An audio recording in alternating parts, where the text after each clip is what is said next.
ഞാനിന്നിവിടെ പറയാൻ പോകുന്ന വീഡിയോയിലെ വിഷയം എന്തെന്ന് വെച്ചാൽ വില്ലാളി വീരനായ അർജുനൻ്റെ 10 പേരുകളെ പറ്റിയാണ് ഇവിടെ പറയുന്നത്. അർജുനൻ്റെ നിറം വെളുപ്പായതിനാൽ ഒന്നാമത്തെ പേരായ അർജുനൻ എന്ന് അറിയപ്പെടുന്നു. ഫൽഗുന മാസത്തിലെ ഉത്രം നക്ഷത്രത്തിൽ ജനിച്ചതുകൊണ്ട് രണ്ടാമത്തെ പേരായ ഫൽഗുനൻ എന്നും അറിയപ്പെടുന്നു.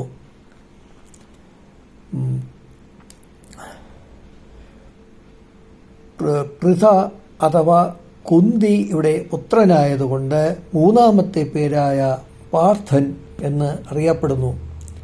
എപ്പോഴും വിജയം നേടുന്നതിനാൽ നാലാമത്തെ പേരായ വിജയൻ എന്നറിയപ്പെടുന്നു.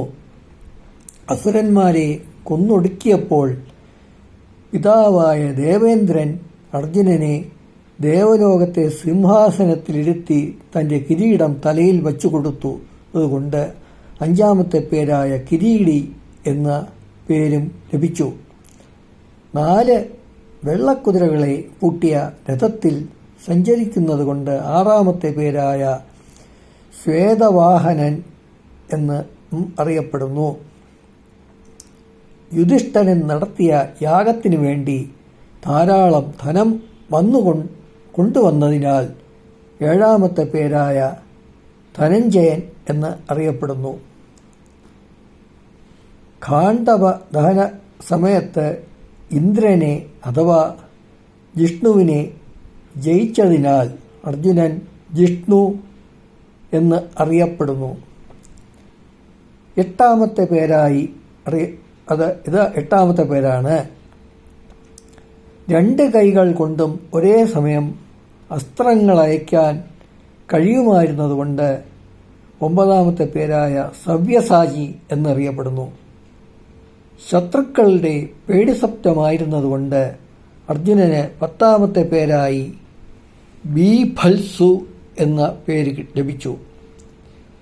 ഈ അർജുനൻ്റെ ഈ 10 പേരുകളും നിത്യേന ജപിച്ച് ഉറങ്ങുന്നതിന് മുമ്പായി ജപിക്കുകയാണെങ്കിൽ കൊച്ചു പിള്ളേർക്കും വലിയ പ്രായപൂർത്തിയായവർക്കും ഉറക്കത്തിൽ ദുസ്വപ്നങ്ങൾ കണ്ട് ഭയം ഉണ്ടാവുകയില്ല എന്നൊക്കെ പറയുന്നുണ്ട്.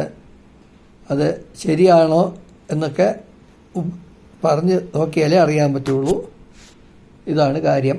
പിന്നെ ഞാൻ ഇതുവരെ മുമ്പിട്ടിട്ടുള്ള ദൈവ അമ്പലങ്ങളുടെ വീഡിയോകളെല്ലാവരും കാണണം. കേരളത്തിലെ ഒട്ടുമുക്കാൽ ക്ഷേത്രങ്ങളുടെയും വീഡിയോ ഇടുവാനാണ് പരിപാടി.